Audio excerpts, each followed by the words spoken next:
used paper towels, and a very used, what I call, filthy palette. So why am I painting with a filthy palette? Because the dulled colors you see here, because they've mixed so much on my palette, will contrast quite nicely when I add a few bright colors as I go forth with this portrait. I call this random mixing process the mess around, and I have so much fun with water spritzer and blower to move all those dull colors about, to let them mix and mingle, to create a mid-value base or wash upon which I will paint a portrait. Now I'm adding some darker values. Because my subject has white hair, I'm painting the background. It's like negative painting. So that contrast of those darker background colors will bring out his white hair. And as I go along, you'll see how the values on his face, the darker values on his face, combined with the darker values in the background, again will bring out and accentuate his white hair. So far, about 95% of this painting has been done with muddy up to mid-value colors. Now I'm going into the facial features, rendering those with mid-value to the darkest value colors to render a three-dimensional portrait of this distinguished gentleman.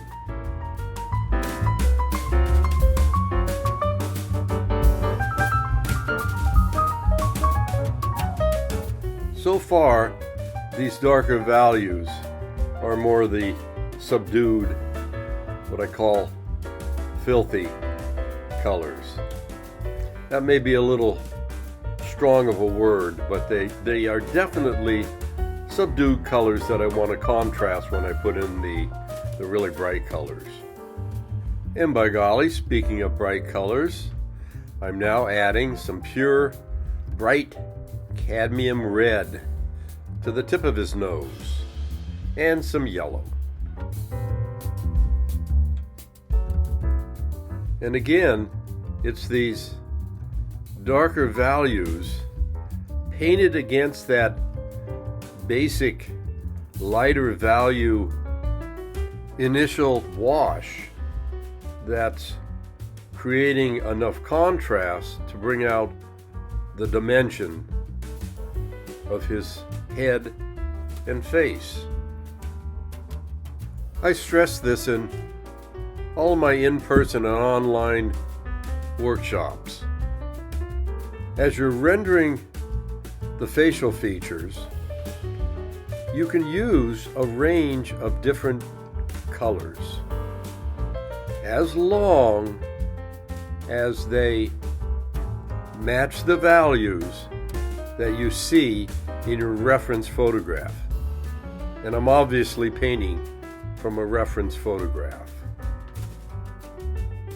Before you've painted all the facial features, it's kind of funny because the face can look a little weird.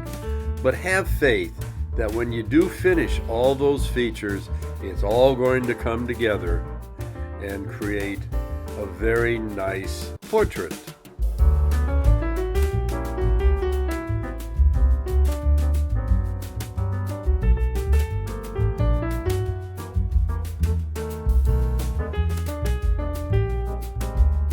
There we go, just another little touch of pure accent color, a bright red. Here I'm mixing some turquoise blue with opera red to get a nice lavender color. And there goes in a dash of pure cad red for an accent, a bright accent color.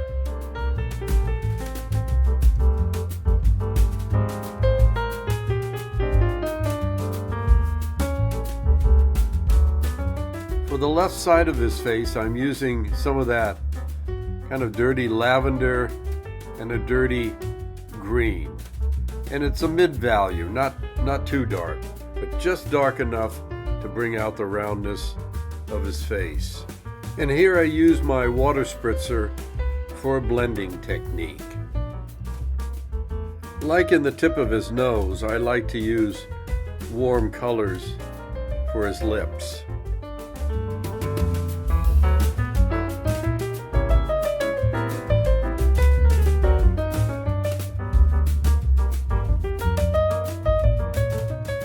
As I'm painting, I'm always looking at my reference photograph of this gentleman. That's my absolute guide on how to properly follow the values. So around his chin and the side of his face, those are fairly lighter values. So this is very important. You must train your eye to see value patterns in the face and paint the face according to those value patterns. Here's what I often tell my students. Artists, and it really doesn't matter what subject, landscape, portraiture, whatever, artists are value shape painters. And if you're working in color, they're value shape color painters.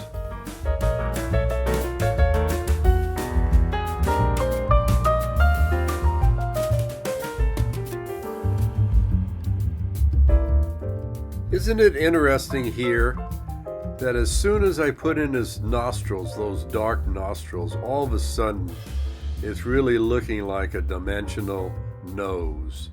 And again, we're coming towards the end of the painting. That's where everything comes together. If you've painted those value shapes properly, have faith that towards the end of the painting, you're going to have a beautiful looking portrait.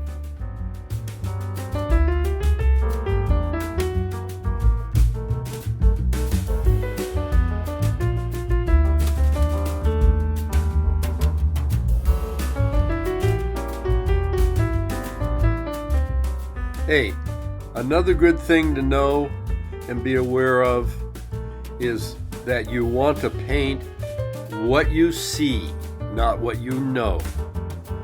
So I'm painting what I'm seeing in the photograph. I'm not making anything up.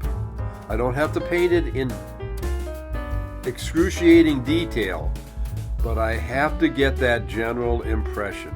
Paint what you see, not what you know.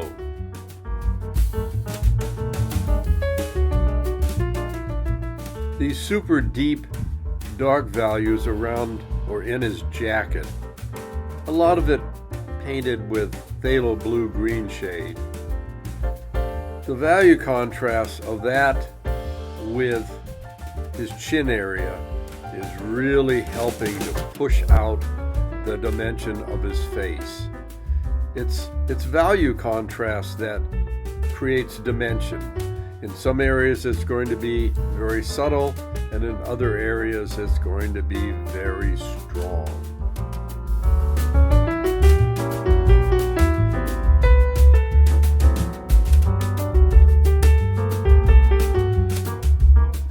I love partially indicating something and not going into detail and absolutely copying it as it looks in the photograph. So his jacket is partially painted, just enough to indicate that he's wearing some clothing. That's all I need, and I like that style. More loose partial painting to capture the impression of an ear.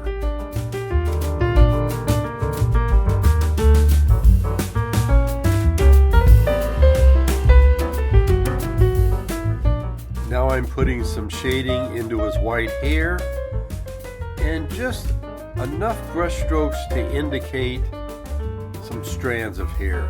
But you never want to take out a little brush and do lots of little strands. That will never work.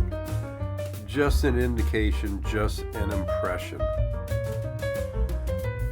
The painter who uses the least amount of strokes wins. It's like the game of golf. That's the way I like to watercolor. with the least amount of strokes.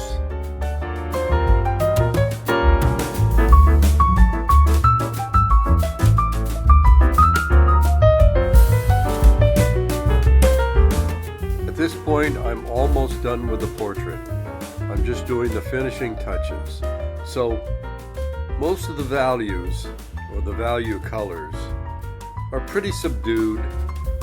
Several of them are pretty muddy, with color accents, mostly reds in his nose, around his mouth and chin, and a little of that nice bright pure phthalo blue green shade in his jacket and eyes.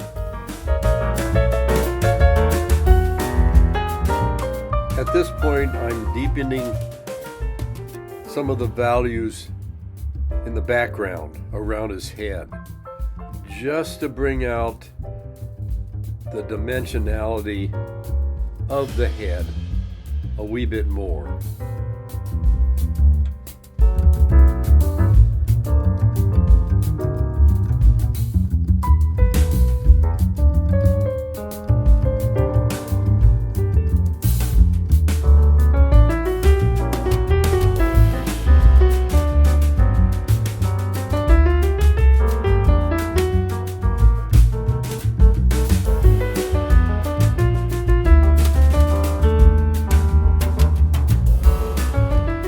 Here's a secret trick that I have. I use a white chalk marker to bring out highlights in the hair and a little in areas of his face.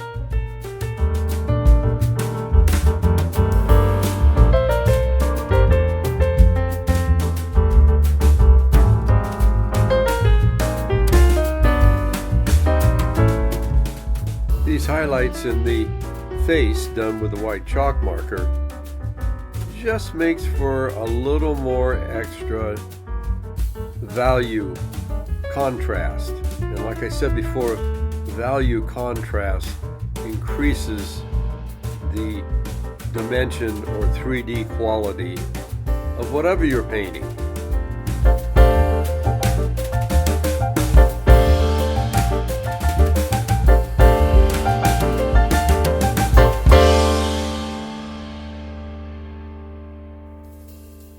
And yes, these are the final touch-ups. This watercolor portrait is a fait accompli.